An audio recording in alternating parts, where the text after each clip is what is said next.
Hello all the students, welcome to my YouTube channel. आज हामी यस भिडियोमा चाहिँ क्याप 3 मा सोधिने आईटी को क्वेशन जुन चाहिँ आईटी मा सोधिरहन्छ क्वेशन त्यसको बारेमा डिस्कसन गर्ने छौं र यो आईटी को चाहिँ फर्स्ट क्वेशन जुन चाहिँ एक्जाममा तपाईले सोधिरहेको हुन्छ आईटी को एक्जाममा त्यसको रिगार्डिङ हामी यो फर्स्ट क्वेशनलाई चाहिँ आज ब्रिफली डिस्कसन गर्ने छौं र without wasting of time let's start the video. फर्स्टमा चाहिँ हाम्रो यसमा के भनेको छ त फर्स्टमा तपाईलाई fill the following information in invoice as follows using formula in invoice sheet. एउटा के गर भनेको छ इन्भोइसमा चाहिँ इन्फर्मेसनहरु फिल गर भनेको छ। तपाईले चाहिँ क्वेशन दिएको छ, क्वेशन चाहिँ एउटा यो आइटमको क्वेशन दिन्छ, तपाईले एउटा यो आइटम वाला सिट दिन्छ। अर्को भनेको यो बिलमा चाहिँ यो इन्फर्मेसन भर भनेर भनेको छ। सो यो या बिलमा एड्रेसमा त्यसैगरी अरु ठाउँमा तपाईले चाहिँ यो इन्फर्मेसनहरु चाहिँ भर्नु भनेर भनेको छ। फर्स्टमा चाहिँ त्यो भन्यो। त्यसपछि हाम्रो pull the description in the त्यसपछि सेकेन्डमा भनेको छ pull the description in the description column from the item description available in item sheet. एउटा आइटम सिट भन्ने तपाईलाई दिएको हुन्छ। यो आइटम सिटबाट चाहिँ यो डिस्क्रिप्सनमा चाहिँ यो डिस्क्रिप्सन चाहिँ ल्याउन भनेर भनेको छ। सो यहाँ चाहिँ के को तपाईले युज गर्नु पर्यो त VLOOKUP को युज गरेर चाहिँ तपाईले यो डिस्क्रिप्सनमा चाहिँ ल्याउन सक्नुहुन्छ। त्यसैगरी pull the item price in unit price. त्यस सिमिलरली आइटम को प्राइस जुन युनिट प्राइस यहाँ दिएको छ त्यो युनिट प्राइस अर्को तपाईको इन्भोइसमा ल्या भनेर भनेको छ। यहाँ पनि VLOOKUP के युज हुनु भयो। सो त्यसपछि available for the respective item in the item sheet भनेको छ। Give discount for each item as follows. अब यो आइटम ल्याइसकेपछि चाहिँ तपाईले डिस्काउन्ट पनि यसरी क्याल्कुलेट गर्नु पर्यो भनेर भनेको छ। यदि क्वान्टिटी चाहिँ एउटा किनेको छ भने 0% डिस्काउन्ट दिने, यदि क्वान्टिटी दुईटा किनेको छ भने 5% डिस्काउन्ट दिने, यदि तीनटा किनेको छ भने 10% र चारवटा किनेको छ भने 15% डिस्काउन्ट दिने, अथवा चारवटा भन्दा बेसी किनेको छ भने के गर्नु पर्यो 15% डिस्काउन्ट दिनु पर्यो। सो यहाँ के कुरा आउनु भयो त इफ क्लज को या कन्सेप्ट आउनु भयो। त्यसैगरी इन्भोइसलाई भ्याट र टोटलले कम्प्लिट गर भनेको छ अनि इन्भोइसलाई चाहिँ एउटा राम्रो फर्मेटिङ पनि देऊ भनेर भनेको छ। सो सिम्पली के गर भनेको छ त फर्स्टमा इन्फर्मेसन फिल गर्ने। इन्फर्मेसन फिल गर्नलाई h = को फर्मुला युज गरेर इन्फर्मेसन फिल गर्न सकिन्छ हैन। त्यसैगरी त्यसपछि आइटम जुन डिस्क्रिप्सनमा छ डिस्क्रिप्सन ल्या भनेको छ आइटमको टेबलबाट VLOOKUP को कुरा भयो। सिमिलरली युनिट प्राइस ल्या भनेको छ यहाँ पनि VLOOKUP को कुरा भयो र त्यसैगरी यहाँ भनेको डिस्काउन्टको कुरा गरेको छ इफ क्लज युज गर्नु पर्यो र भ्याट र टोटल क्याल्कुलेट गरेर एउटा इन्भोइसको फर्मेट दे भनेर भनेको छ। तपाईले चाहिँ अर्को एउटा भनेको इन्फर्मेसन भनेको यो आइटम भनेर तपाईले एउटा सिट दिएको हुन्छ। एउटा क्वेशन भनेर सिट हुन्छ, यो एउटा क्वेशन भनेर सिट हुन्छ, एउटा आइटम भन्ने सिट हुन्छ। सो तपाईले चाहिँ अब यो दुईटालाई चाहिँ युज गरेर चाहिँ यो इन्भोइस लाई चाहिँ फिल गर्नु पर्यो भनेर भन्छ। सो इन्भोइसलाई फिल गर्नलाई यहाँ = केमा जानु पर्यो त क्वेशनको सिटमा जाने र यो कन्ट्यासो लिमिटेडलाई गरेर यहाँ भर्ने है। त्यसैगरी एड्रेसमा पनि सिमिलरली = हालेर 561 लाई यहाँ ल्याउनु पर्यो। इन्भोइस नम्बर पनि सिमिलरली त्यसरी नै = फर्मुला युज गरेर यो इन्भोइस नम्बर ल्याउनु पर्यो र आजको डेट भनेको छ है।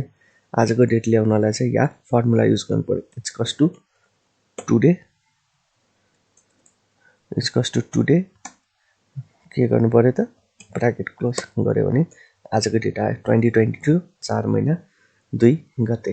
अब अर्को सेकेन्ड पार्टले के भनेको छ त हाम्रो क्वेशनमा सेकेन्ड पार्टले के भनेको छ त यो पुल द डिस्क्रिप्सनलाई चाहिँ यो डिस्क्रिप्सन कोलममा ल्या भनेर भनेको छ। सो त्यसलाई ल्याउनलाई चाहिँ के गर्नु पर्यो त अब हामीलाई यहाँ कन्सेप्ट आयो VLOOKUP को। VLOOKUP लाउने के ल्याउनु पर्यो त यो खोज्नु पर्यो। कहाँबाट खोज्नु पर्यो त आइटमको योबाट यो दुईटा एरेबाट खोज्नु पर्यो है। के चाहियो हामीलाई त फर्स्ट कोलम चाहियो कि सेकेन्ड कोलम चाहियो त हामीलाई सेकेन्ड कोलम चाहिएको। सो सेकेन्ड कोलम चाहिएको हो र के हुनु पर्यो त एक्ज्याक्ट म्याच हुनु पर्यो 0 गरेर हामीले या आइटम ल्याउन सक्छौं। सो सिम्पली मैले के गरे त VLOOKUP लाई है एकचोटी फेरि देखाइदौं = VLOOKUP लाउने के चाहियो त हामीलाई यो आइटम खोज्नु पर्यो लुकअप भ्यालु कुन खोज्ने हो कुन टेबलबाट खोज्ने त आइटमको टेबलबाट खोज्ने कुन हामीलाई चाहिएको हो त कोलम इन्डेक्स सेकेन्ड चाहिएको डिस्क्रिप्सन सेकेन्ड चाहिएको हो र के छ त्यो एक्ज्याक्ट म्याच आयो कि एप्रोक्सिमेट म्याच भए पनि हुन्छ एप्रोक्सिमेट म्याच भयो भने हुन्छ भने 0 लाउने अनि हाम्रो यहाँ स्लिम आयो यो आएपछि यहाँ नट एप्लिकेबल आयो नट एप्लिकेबल चाहिँ किन आयो भने त्यता स्पेसिङहरु हुन सक्छ सो स्पेसिङ भएको खण्डमा चाहिँ नट एप्लिकेबल आउँछ र यो स्पेसिङलाई चाहिँ हटाउनलाई चाहिँ के हामीले फंक्सन एउटा ट्राई गर्न सक्छौं त ट्रिम फंक्सनको काम के हो त ट्रिम फंक्सनले चाहिँ जति पनि स्पेस छ त्यसलाई चाहिँ के गर्छ त नर्मलाइज गरिदिन्छ फर एक्जाम्पल तपाईको यहाँ 11111 छ 222 छ 333 अलि यता छ अब हामीले इक्वल्स टु ट्रिम a2 लगाइदियो भने यो स्पेसिङ मिलाइदिन्छ त्यसैगरी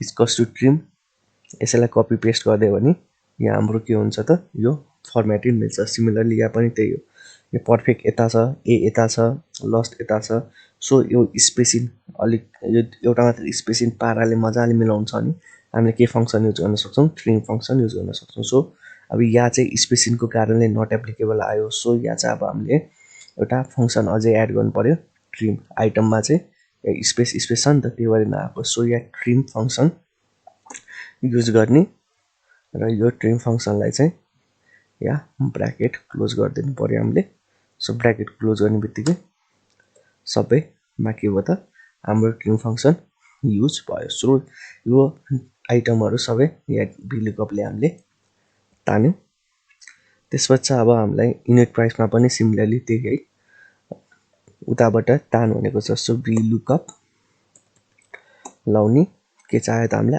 आइटमबाट खोज्नु पर्यो कुन टेबल एरे त टेबल एरे भनेको यो हामीलाई कुन कोलम चाहियो त अब थर्ड कोलम चाहिएको एप्रोक्सिमेट म्याच भन्ने हुन्छ सो यहाँ नि आयो सो यहाँ नट एप्लिकेबल आको भयो सो के लाउनु पर्यो त हामीले एउटा ट्रिम फंक्सन लाउनु पर्यो ट्रिम फंक्सन ल्याएर यहाँ यो आइटमलाई क्लोज गरिदिनु पर्यो सो त्यो गर्ने बित्तिकै हाम्रो के भयो त युनिट प्राइस पनि आयो सो फर्स्टमा हाम्रो के छ त VLOOKUP को कुरा भयो यो दुईटामा VLOOKUP को कुरा भयो र ट्रिम फंक्सन युज गर्यौं यहाँ हामीले इक्वल्स टु युज गर्यौं र इक्वल्स टु टुडे गरेर आजको डेट आयो अब डिस्काउन्ट दे भनेर भनेको छ हामीले डिस्काउन्ट के आधारमा दे भनेको छ यदि क्वान्टिटी एउटा किन्यो भने 0% क्वान्टिटी दुईटा किन्यो भने 5% तीनटा किन्यो भने 10% चारवटा किन्यो भने 15% अथवा चारवटा भन्दा माथि किन्यो भने चाहिँ के गर्ने त 15% डिस्काउन्ट दे भनेर भनेको छ क्वेशनले सो यहाँ के गर्नु पर्यो त अब हामीले इफ फंक्सन युज गर्नु पर्यो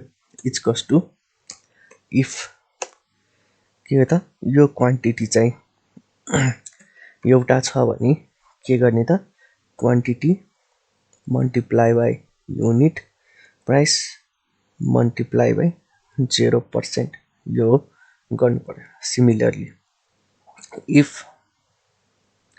के त यो quantity sorry if equals to if quantity पर्खिनु है त्यही इफ टाइप भएछ एकचोटी फेरि यसलाई गरौँ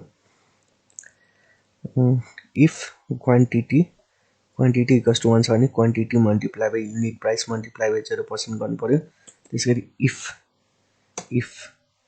क्वान्टिटी इक्वल्स टु 2 भयो भने के गर्ने त quantity multiply by unit price multiply by 5% discount दिने त्यसैगरी फेरि अर्को एउटा फर्मुला लाउनु पर्यो इफ यो क्वान्टिटी के हो भयो भने त इक्वल्स टु 3 भयो भने के गर्ने त quantity multiply by unit price multiply by 10% discount दिने अर्को एउटा अझै छ लास्ट हाम्रो इफ के त क्वान्टिटी के त ग्रेटर देन अथवा इक्वल्स टु 4 छ भने चाहिँ के गर्ने त quantity multiply by unit price multiply by 15% discount दिने अब हामीले कतिवटा इफ फंक्सन युज गर्यौं त यहाँ एउटा दुईटा तीनटा चारवटा सो चारवटा ले हामीले ब्र्याकेट क्लोज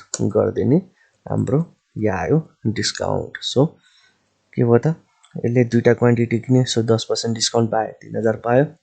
त्यसैगरी यसले तीनटा क्वान्टिटी किन्यो कति पर्सेन्ट डिस्काउन्ट पायो त तीनटा क्वान्टिटी किन्नेले 10% डिस्काउन्ट पायो। दुईटा क्वान्टिटी किन्नेले 10%। त्यसैगरी यहाँ हामीले डिस्काउन्ट क्याल्कुलेट गरेर यो आयो। त्यसपछि हाम्रो प्राइस भनेको के हो जहिले पनि युनिट प्राइसमा माइनस डिस्काउन्ट हो। सो यहाँ आयो।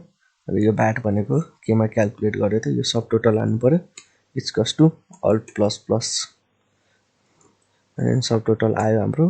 त्यसैगरी इक्वल्स टु यसको 13% यो गरेर चाहिँ तपाईको टोटल अनि हो। सो सिम्पली क्वेशन नम्बर 1 त्यति गाह्रो छैन। तपाईले जस्ट सिम्पली चाहिँ यहाँ बी लुकअपको कन्सेप्ट क्रीमको कन्सेप्ट इक्वल्स टु टुडेको कन्सेप्ट आयो। त्यसपछि इफ फंक्सनको कन्सेप्ट अनि समको फंक्सनको आयो। त्यही यो 5-6 वटा फंक्सनको कुरा मात्रै यसमा मजाले सिक्नुपर्ने हुन्छ। सो यति गर्नुभयो भने तपाईले 20 मार्क्समा 20 मार्क्स चाहिँ प्र्याक्टिकलको पाउनुहुन्छ। एकचोटि फेरि म सर्ट रिभिजन गर्दिए। यहाँ मैले इक्वल्स टु फंक्सन युज गरे, यहाँ पनि इक्वल्स टु फंक्सन युज गरे, यहाँ पनि इक्वल्स टु फंक्सन गरे र क्वेशनबाट त्यता आन्दी इक्वल्स टु टुडेको फंक्सन युज गर्यौं। यहाँ बी लुकअप युज गर्यौं। बी लुकअप कुन आइटम खोज्नु पर्यो यो आइटम कुन टेबलबाट उताको आइटमको यो टेबलबाट खोज्यौं र कुन कोलम चाहिँ हामीलाई सेकेन्ड कोलम चाहिएको एप्रोक्सिमेट म्याच भयो नि हुन्छ भनेर हामी फर्मुला लगाउनु बित्तिकै आयो। त्यसपछि एउटा नट एप्लिकेबल आको ठाउँमा चाहिँ के गर्नु पर्यो त क्लीन फंक्सन लगाएर चाहिँ आइटमको लाई चाहिँ क्लोज गरिदिनु पर्यो। त्यो गर्ने बित्तिकै सबै तपाईको आउँछ। सिमिलरली यहाँ पनि बी लुकअप लाउने। यहाँ जस्ट के छ त हामीलाई थर्ड कोलम चाहिएको सो थर्ड कोलम यहाँ आउनु भयो। यहाँ डिस्काउन्टको फंक्सन युज गर्ने। यदि क्वान्टिटी चाहिँ 0 छ भने 1 छ भने चाहिँ 0%, 2 छ भने 5%, 3 छ भने 10% र 4 भन्दा माथि छ भने के गर्नु पर्यो त 15% डिस्काउन्ट दियो भनेर चाहिँ क्याल्कुलेट गर्नु पर्यो। र लास्टमा तपाईको एन्सर चाहिँ यति आउनु पर्यो 8,73,433। सो यहाँ हाम्रो के छ एन्सर हेरौँ एकचोटि।